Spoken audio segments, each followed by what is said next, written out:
ప్రజలే దేవుని సంఘం, ఏర్పరచబడిన వారే యేసుక్రీస్తు దేహం. దేవుని ప్రజలే దేవుని సంఘం, ఏర్పరచబడిన వారే యేసుక్రీస్తు దేహం. సువార్త సేవ జరిగించే జత పనివారం, సాతానును ఓడించే దేవుని సైన్యం.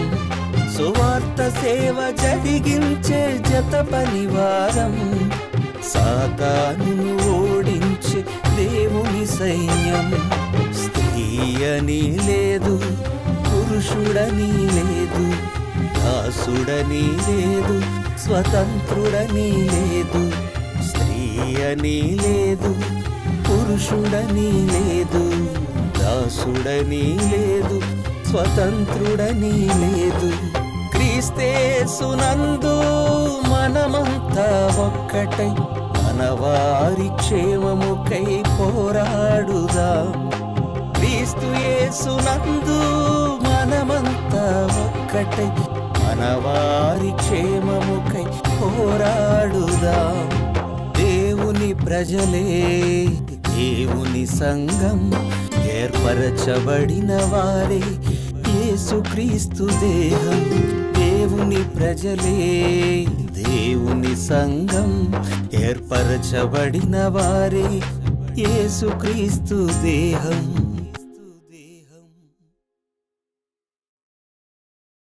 మనవారు అనే ఈ కార్యక్రమానికి మీ అందరికీ స్వాగతమును తెలియజేయుచున్నాను. మన ప్రభువును రక్షకుడునైన యేసుక్రీస్తు వారి పేరిట నా హృదయపూర్వకమైన వందనములు మీ అందరికీ తెలియజేస్తూ, ఈరోజు కూడా దేవుని మహాకృపను బట్టి ఒక చక్కని అంశమును పరిశుద్ధ గ్రంథం నుండి మనమందరం ఆలోచించడానికి సిద్ధపడదాం. ప్రియులారా, దేవుడు మనకు అనుగ్రహించినటువంటి రక్షణ ఈ భూమి మీద అనేకులకు వ్యాప్తి చేయాలి. దేవుని మార్గంలో ఉంటున్నటువంటి మనకు మనమే రక్షింపబడాలనేటువంటి ఆలోచన కాకుండా, మనము రక్షింపబడుతూ అనేకులను రక్షించాలనేటువంటి ఉద్దేశంతో మాత్రమే మనం ఉండాలి. ఈ జ్ఞానం చాలామందిలో నేడు లోపించింది. అందుకే మేము దేవుని కృపలో వర్ధిల్లితే చాలు, మేము దేవుని జ్ఞానమును నేర్చుకుంటే చాలు, మేము దేవుని విషయంలో ఎదిగితే చాలు, మిగిలిన వారిని గురించి మాకేంటి అనేటువంటి అభిప్రాయంలో ఉండిపోయారు. ఈ విధమైనటువంటి మనస్సు దేవుని మనస్సు కాదు, క్రీస్తు యేసు మనస్సు కాదు.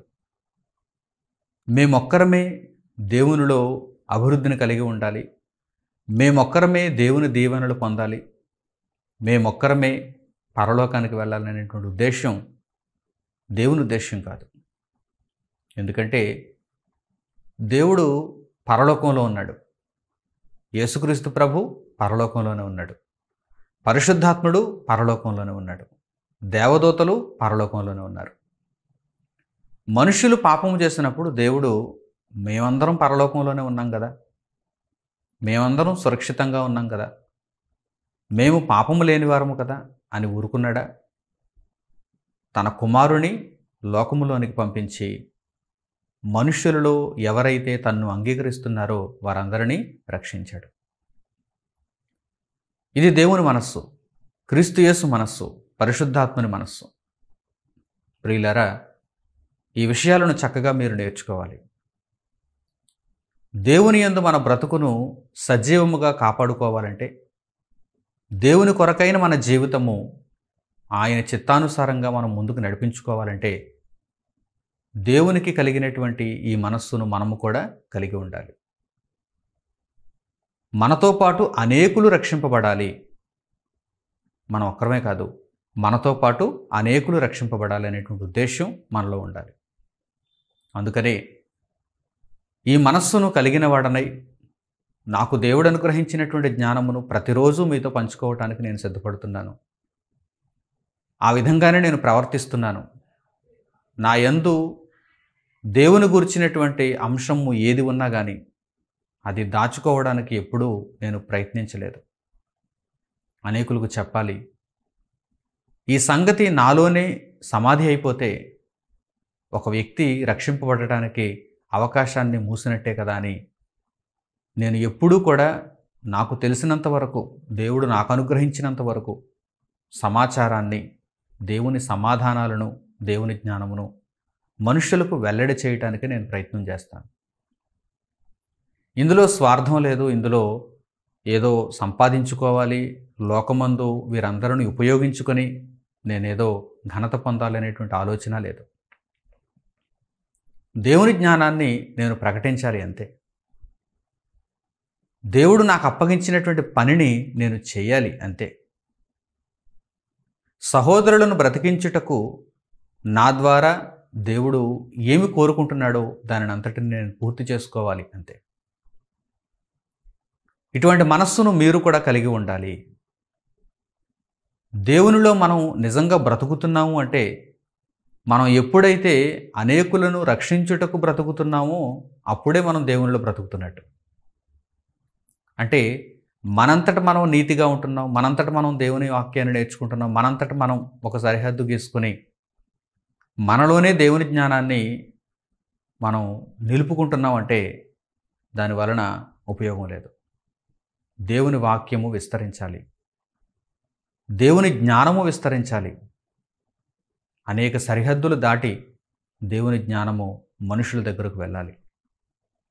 ప్రియులారా, దేవుడు వ్రాయించినటువంటి ఒక చక్కని మాట, కొరింథీయులతో పౌలు గారు పలికినటువంటి మాట, పరిశుద్ధాత్మ ప్రేరణతో ఆయన తెలియజేసిన మాట ఈ సందర్భంలో మనం చూద్దాం. కొరింథీయులకు పౌలు గారు రాసిన మొదటి పత్రిక 10వ అధ్యాయము 24వ వచనాన్ని చూడండి. కొరింథీయులకు పౌలు గారు రాసిన మొదటి పత్రిక 10వ అధ్యాయము 24వ వచనం.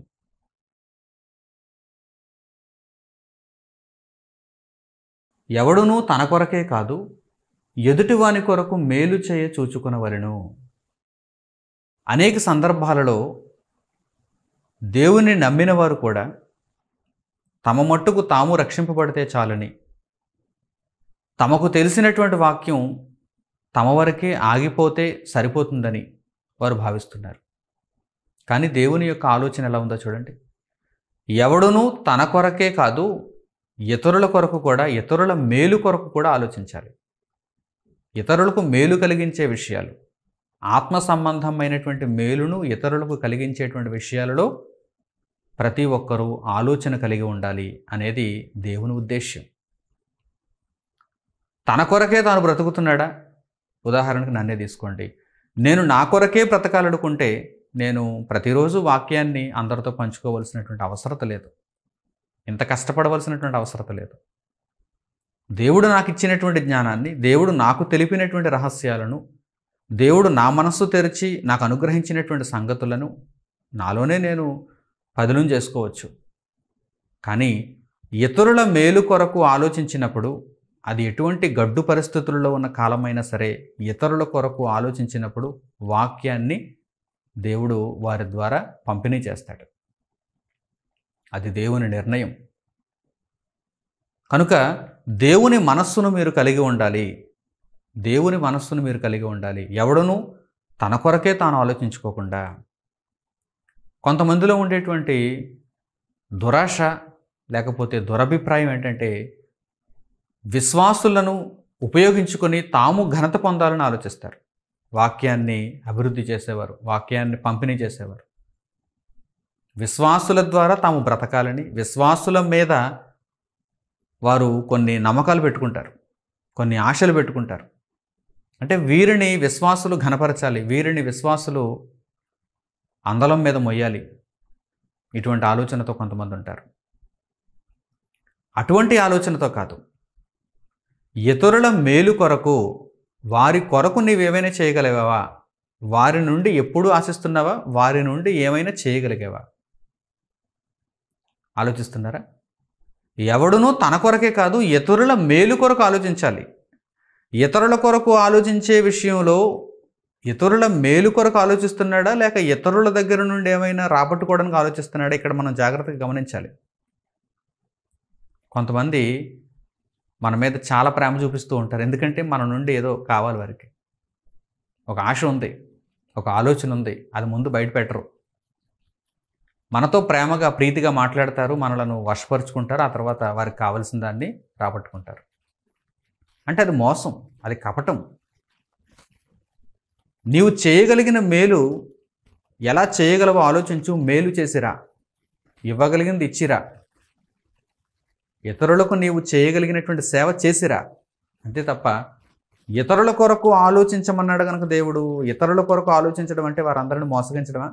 ఒక మోసగాడు కూడా అందరితో పరిచయాలు పెంచుకుంటాడు. ఒక మోసగాడు బయట లోకంలో ఒక మోసగాడు కూడా అందరితోనూ పరిచయాలు పెంచుకుంటాడు.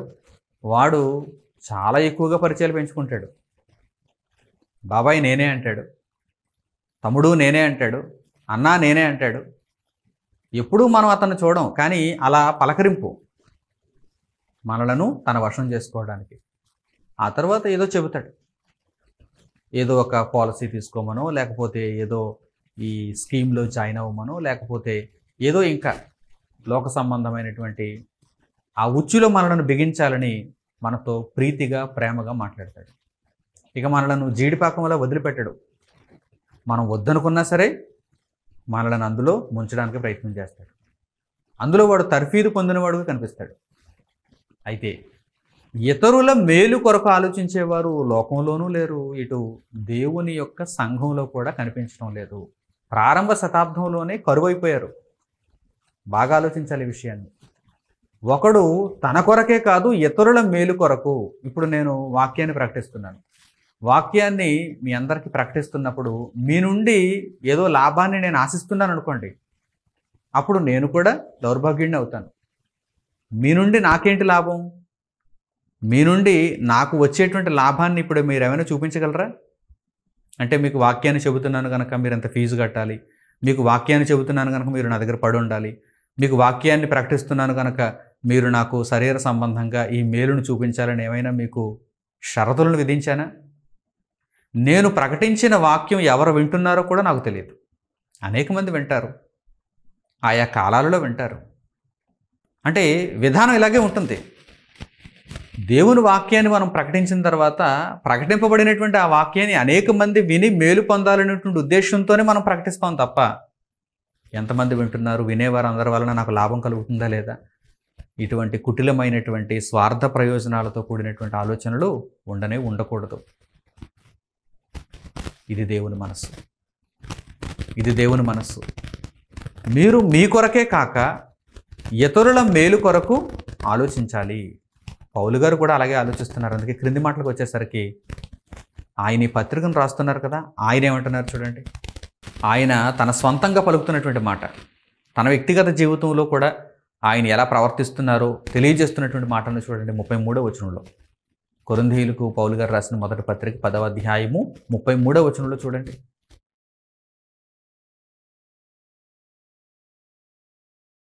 ఎలాగూ నేను కూడా స్వప్రయోజనమును కోరక అనేకులు రక్షింపబడవలెనని వారి ప్రయోజనమును కోరుచు అన్ని విషయములలో అందరినీ సంతోషపెట్టుచున్నాను. పౌలు గారు కూడా స్వప్రయోజనమును కోరటం లేదు, అందరినీ రక్షింపవలెనని. ఇక అంతకు మించిన ఆలోచన అందులో ఉండదు. ఇతరుల కొరకు ఆలోచించుట, పొరుగువారి కొరకు ఆలోచించుట, దేవుడు మనకు అనుగ్రహించిన వారిని అందరినీ కాపాడే విషయంలో మనం ఎలాంటి ఆలోచన కలిగి ఉండాలి? వారందరి ఆత్మలను రక్షించాలనే ఆలోచన మాత్రమే మనకు ఉండాలి. వారందరి ఆత్మలు ఎలా రక్షింపబడతాయి? వారికి వాక్యం ప్రకటింపబడినప్పుడు. ఎందుకంటే వినుట వలన విశ్వాసము కలుగును, వినుట క్రీస్తును గూర్చిన మాట వలన కలుగును.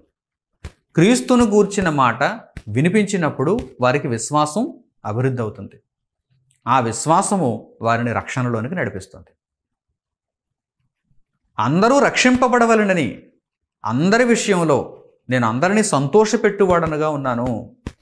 అందరినీ సంతోషపెట్టువాడనుగా ఉన్నాను అంటే ఇక్కడ అర్థం ఏంటి? శరీర సంబంధమైనటువంటి విషయాలలో ఏదో పౌలు గారు వారందరినీ సంతోషపెడుతున్నారని కాదు. అలా అనుకుంటే చాలామందికి చాలా ఇష్టాలు ఉంటాయి. శరీర సంబంధంగా చాలామందికి చాలా ఇష్టాలు ఉంటాయి. పౌలు గారు వీరందరికీ శరీర సంబంధంగా వారి యొక్క అవసరాలను తీర్చేటువంటి ఒక సాధనంగా ఉంటున్నారా? దేవుని చిత్తానుసారంగా దేవుడు ఏ విషయంలో తన పొరుగువారిని ప్రేమించమన్నాడో ఆ విషయాలలో పౌలు గారు, అనగా ఆత్మ సంబంధమైనటువంటి విషయంలో, దేవుని వాక్య విషయంలో, ఈ విషయంలోనే ఆయన అందరినీ సంతోషపెట్టువాడుగా ఉన్నారు. అలాగే ఫిలిప్పీయులకు పౌలు గారు పత్రిక రాస్తున్నారు. ఫిలిప్పీలకు పౌలు గారు పత్రికను రాస్తూ ఫిలిప్పీలలో కూడా కొంతమంది ఎలా ఉన్నారంటే వారి మట్టుకు వారే ఆలోచిస్తున్నవారుగా, అంటే వారి రక్షణ వారికి అవసరం, ఇతరుల రక్షణ గురించి వారికి పట్టింపు లేదు. ఇతరులు రక్షింపబడుతున్నారా, ఇతరులకి వాక్యం పంపిణీ చేయాలా, ఇతరులు ఆత్మను మంచి స్థితిలో ఉంచుకున్నారా, ఆరోగ్యకరమైనటువంటి స్థితిలో ఉంచుకున్నారా, ఈ విషయం మీద వారికి పట్టింపు లేదు. కనుక పౌలు గారు వారికి ఈ విషయాలను తెలియజేస్తున్నారు. క్రీస్తు యేసునకు కలిగినటువంటి మనస్సును మీరు కూడా కలిగి ఉండాలని తెలియజేస్తూ ఆ వివరణ అంతా కూడా పౌలు గారు అక్కడ ఫిలిప్పీలకు తెలియజేస్తున్నారు. ప్రియులారా, ఆ మాటలను కూడా మీరు చూడండి. ఫిలిప్పీలో ఉన్నటువంటి పరిశుద్ధులకు కదా ఆ మాటలు రాస్తున్నది. ఫిలిప్పీలకు పౌలు గారు రాసినటువంటి పత్రికలో 2వ అధ్యాయము 19వ వచనం నుంచి చూడండి. ఫిలిప్పీలకు పౌలు గారు రాసిన పత్రిక 2వ అధ్యాయము 19వ వచనం నుంచి.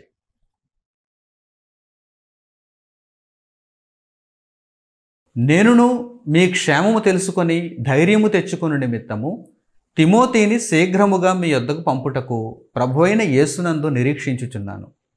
మీ క్షేమం విషయమై నిజముగా చింతించువాడు అతని వంటి వాడెవడునూ నా యొద్ద లేడు. అందరూ తమ సొంత కార్యములనే చూచుకొనుచున్నారు గాని యేసుక్రీస్తు కార్యములను చూడరు. అతని యోగ్యత మీరు ఎరుగుదురు. తండ్రికి కుమారుడు ఎలాగూ సేవ చేయనో అలాగే అతడు నాతో కూడా సువార్త వ్యాపకము నిమిత్తము సేవ చేసెను. ప్రియులారా, ఈ మాటల్లో ఉన్నటువంటి సందర్భాన్ని జాగ్రత్తగా మీరు అర్థం చేసుకోవాలి. ఫిలిప్పీలకు వ్రాసినటువంటి పత్రిక. ఫిలిప్పీలకు రాసిన పత్రిక అంటే ఫిలిప్పీలలో ఎవరికి రాశారు పౌలు గారి పత్రికని? ప్రారంభపు అధ్యాయం ప్రారంభ మాటలకు మీరు వెళితే ఆయన ఎవరికి ఆ చిరునామాను తెలియజేస్తున్నారో మీకు తెలుస్తుంది. ఫిలిప్పీలో ఉన్న క్రీస్తు యేసునందలి సకల పరిశుద్ధులకు అనేటువంటి మాట ప్రారంభంలో మనకు కనిపిస్తుంది.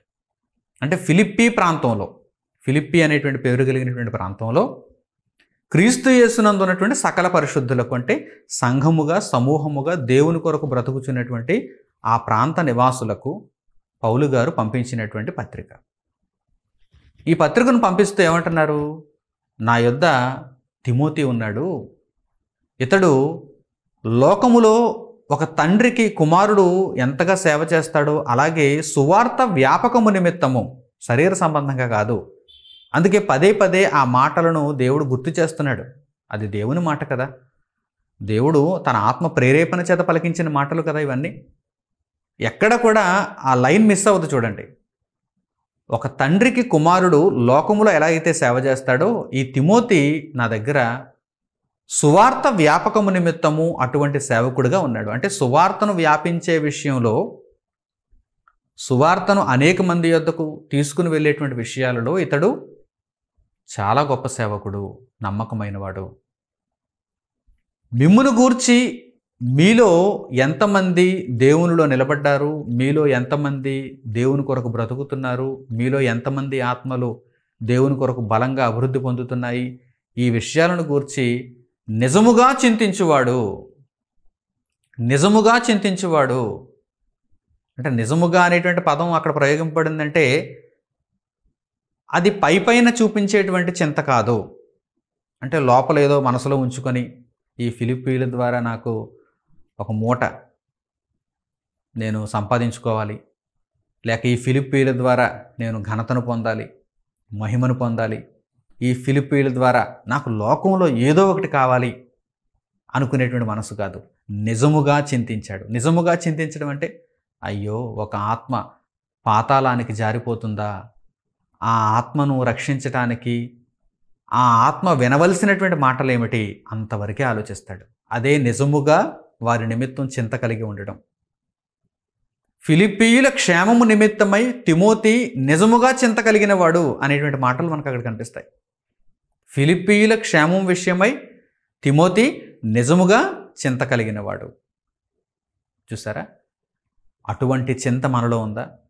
అందరూ తమ సొంత కార్యములనే చూచుకొనుచున్నారు. ఎవరి సంఘం వారిది, ఎవరి డెవలప్మెంట్ వారిది, ఎవరి ఆలోచనలు వారివి, ఎవరి ప్రొజెక్షన్ వారిది, ఎవరి అభివృద్ధి వారిది, ఎవరి పేరు ప్రఖ్యాతులు వారివి, ఎవరి ఎజెండా వారిది. చాలా దారుణమైనటువంటి పరిస్థితులు లోకంలో. దేవుని సంఘంలో ఉన్నాము అని చెప్పుకుంటున్న వారిలో కూడా చాలా దారుణమైనటువంటి పరిస్థితులు చోటు చేసుకునే ఉన్నాయి. అపవాది అయిన వాడు అంత ఘోరంగా ఈరోజు నామకార్థ విశ్వాసులను మార్చేశాడు. వాక్యం తెలుసు అనుకున్న వారిని, వాక్యం తెలియక వాక్యం తెలుసు అని ఆ ముసుగులో బ్రతుకుతున్న వారిని అందరినీ కూడా అపవాది అయిన వాడు ఈ విధంగా మార్చేశాడు. నిజమైన చింత ఎవరికుంది? నిజమైన చింత, సహోదరుల క్షేమము నిమిత్తమై నిజమైన చింత ఎవరిలో ఉంది?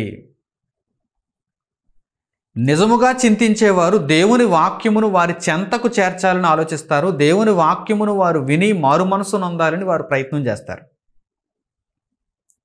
కపటపు చింత ఉందనుకోండి, కపటపు చింత, కపటము కలిగినటువంటి చింత అంటే మనసులో ఏదో ఉంది, పైకి మాత్రం ఎంతో ప్రేమను ఒలకబోస్తూ ఉంటారు. అయ్యో సోదరా నిన్ను చూచి ఎంతకాలం అయిపోయింది, అయ్యో సోదరా ఆలింగనం చేసుకుందాంరా, అయ్యో సోదరా నీ గురించే ఎప్పుడు తలంపులు. అంటే ఇంత ప్రేమ ఒలకబోస్తున్నాడంటే వెనకేదో ఉంది, వెనకేదో ఉంది.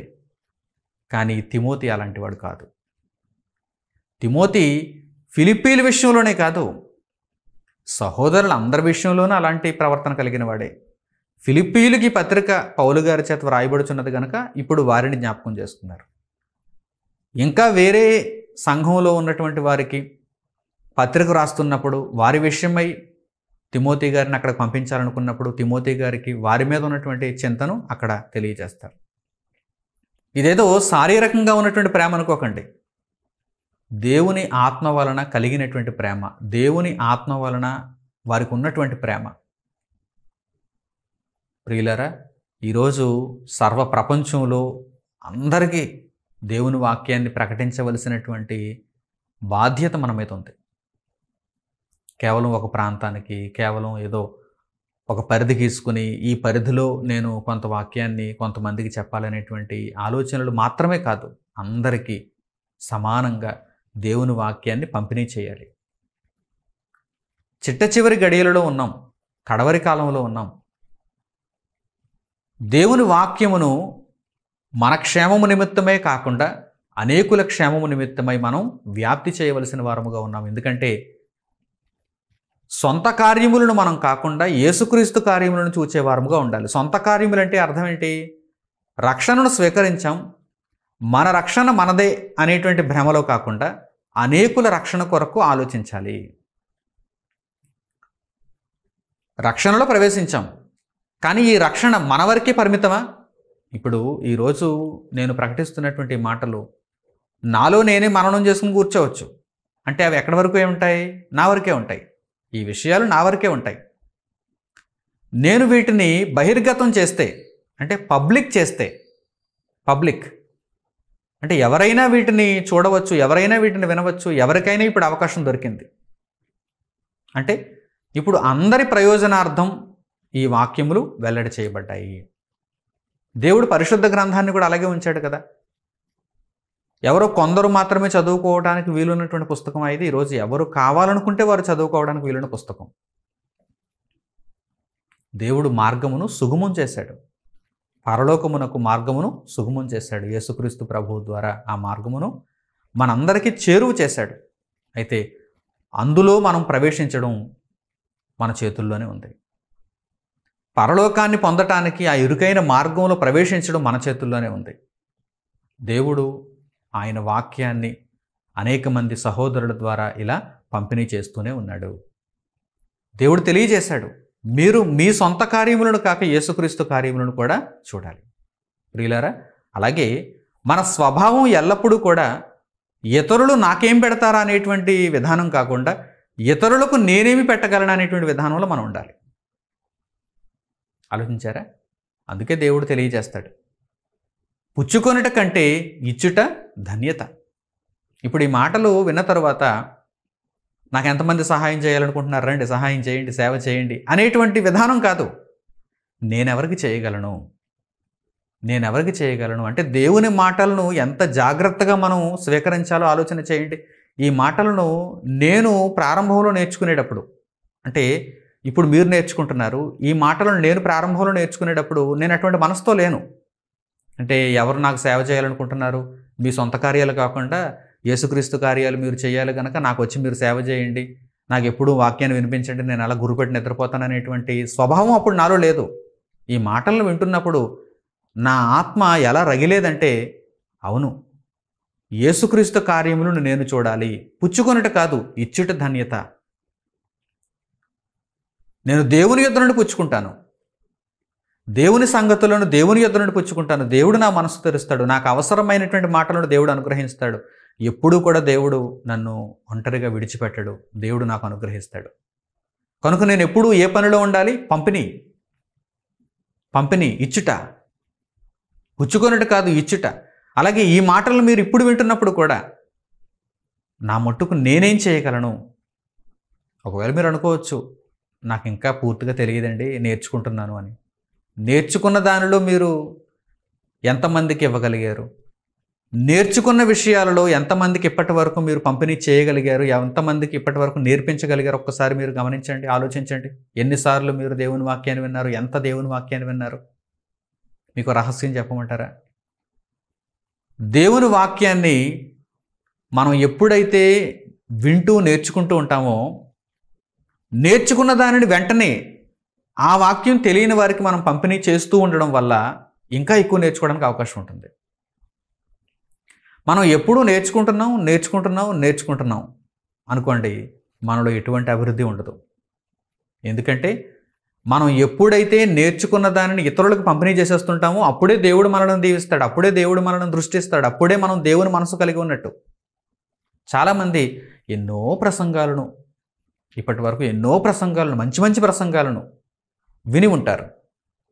చాలా బాగా చెప్పారు, అద్భుతం, ఈరోజైతే నాకు కన్నీళ్ళు ఆగలేదు, ఈరోజైతే నేను కదిలిపోయాను, చలించిపోయాను.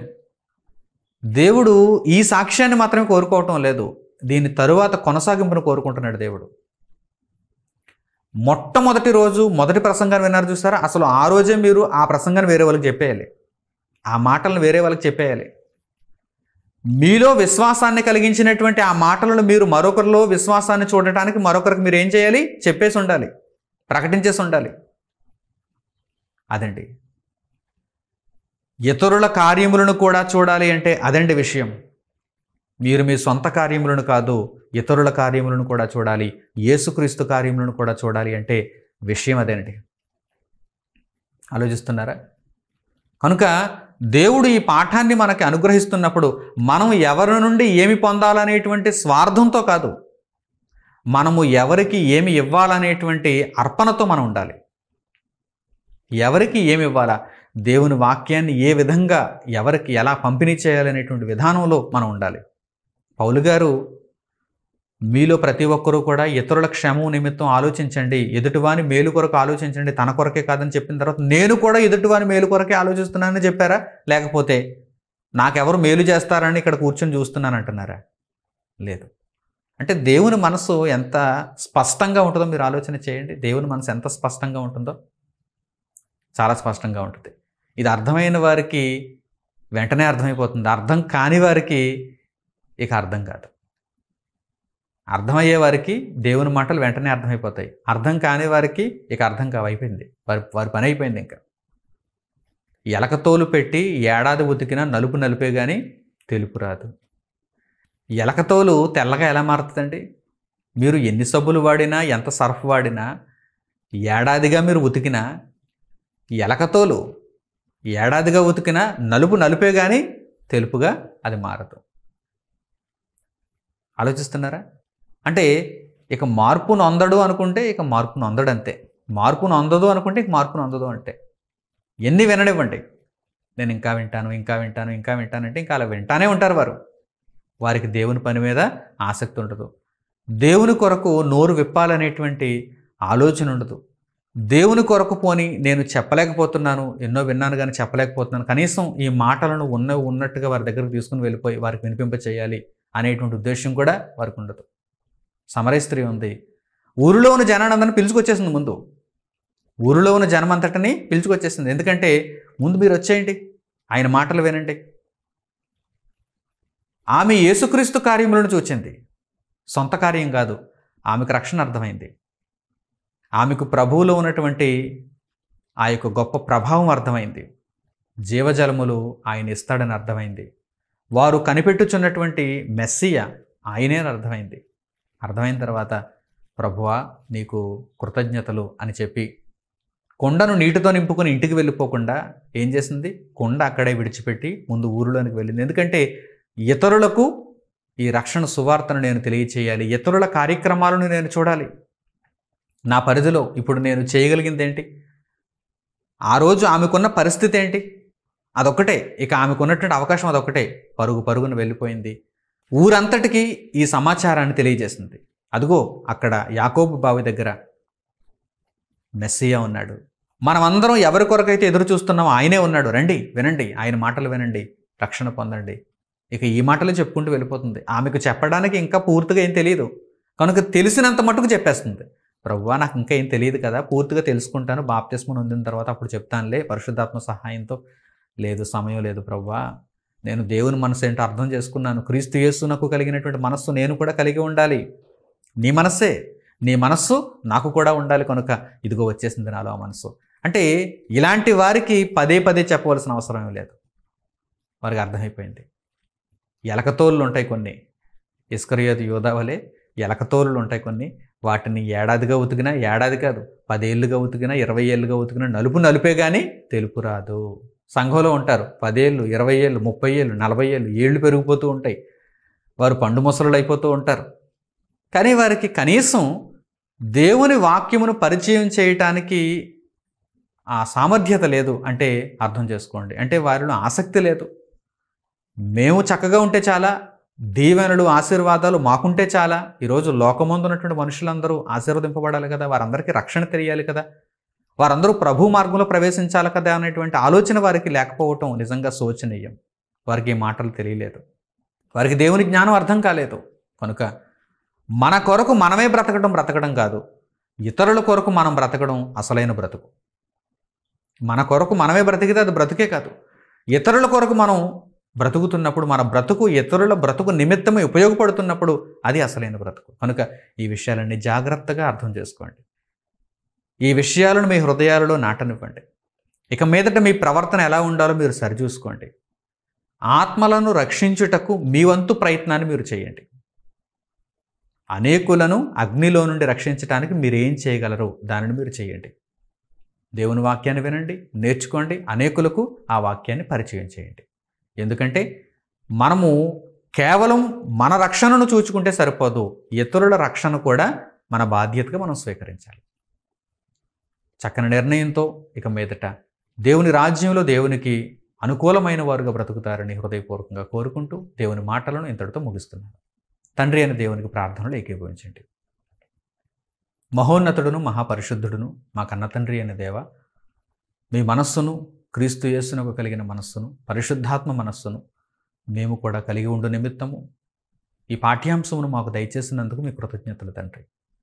ఎల్లప్పుడూ నాయనా మీరు పలికించినటువంటి ఈ దివ్యవాక్కులను మాలో ప్రతిఫలింపజేసుకుంటూ అనేకులకు వాటిని పంచుతూ మీ చిత్తానుసారమైనటువంటి బ్రతుకును కలిగి ఉండగలుగుటకు మాకు సహాయం అనుగ్రహించండి. నాయన మీరు కోరుకున్న విధానంలో మా చుట్టూ ఉన్నటువంటి సహోదరులను ప్రేమించటానికి మీరు అనుగ్రహించిన కృప నిమిత్తము మీకు స్తోత్రములు తండ్రి. నాయన మీ చేతి క్రింద దేన మనస్కుడనై పని చేయగలుగుటకు నాకు అవకాశం ఇచ్చినందుకు మీకు స్తోత్రములు నాయన. ఎల్లప్పుడూ మీ మార్గంలో, మీ చెప్పు చేతలలో తండ్రి ఈ బ్రతుకును మీదిగా మీకు సమర్పించి నా వలన అనేకులు రక్షింపబడగలుగుటకు, నేను బ్రతికి ఉన్నానంటే అది అనేకుల రక్షణ నిమిత్తమై ఉండగలుగుటకు సహాయం చేయమని మిమ్మల్ని వేడుకుంటూ, అలాగే ఈ ప్రార్థనలో ఏకీభవిస్తున్నటువంటి మీ బిడ్డలందరికీ మీ కృపా కనికరములు, క్షేమము తోడుగా ఉంచమని అడుగుతూ మా ప్రార్థన విన్నపములను మా ప్రభువును రక్షకుడునైన యేసుక్రీస్తు వారి పేరిట మిమ్మల్ని అడుగుచున్నాను తండ్రి, ఆమేన్. మన తండ్రి అయిన దేవుని ప్రేమ, మన రక్షకుడైన యేసుక్రీస్తు వారి కృప, పరిశుద్ధాత్ముని అన్యోన్య సహవాసము మనందరికీ సదాకాలము తోడే నడిపించునుగాక, ఆమేన్. అందరికీ వందనములు, సెలవు.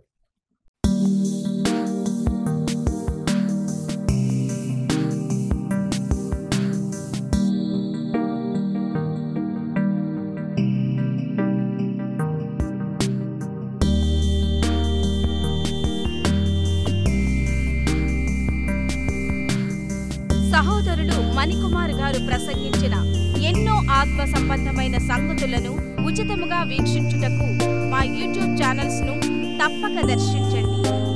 మా సమాచారమును ఎప్పటికప్పుడు తెలుసుకుని ఆత్మీయాభివృద్ధి నొందవలనంటే మా యూట్యూబ్ ఛానల్స్ ను సబ్స్క్రైబ్ చేసుకోండి. సత్వర నోటిఫికేషన్ల కొరకు సబ్స్క్రైబ్ బటన్ ప్రక్కనే ఉన్న బెల్ సింబల్ ను క్లిక్ చేయండి. మరిన్ని వివరములకు మీరు సంప్రదించవలసిన మా ఫోన్ నెంబర్స్ 8978414178 మరియు 83392766. ధన్యవాదములు. ఈ కార్యక్రమమును అనేక మందికి పరిచయం చేయగలరని ఆశిస్తున్నాము. ప్రభువైన యేసుక్రీస్తు పేరిట మీకు శుభములు.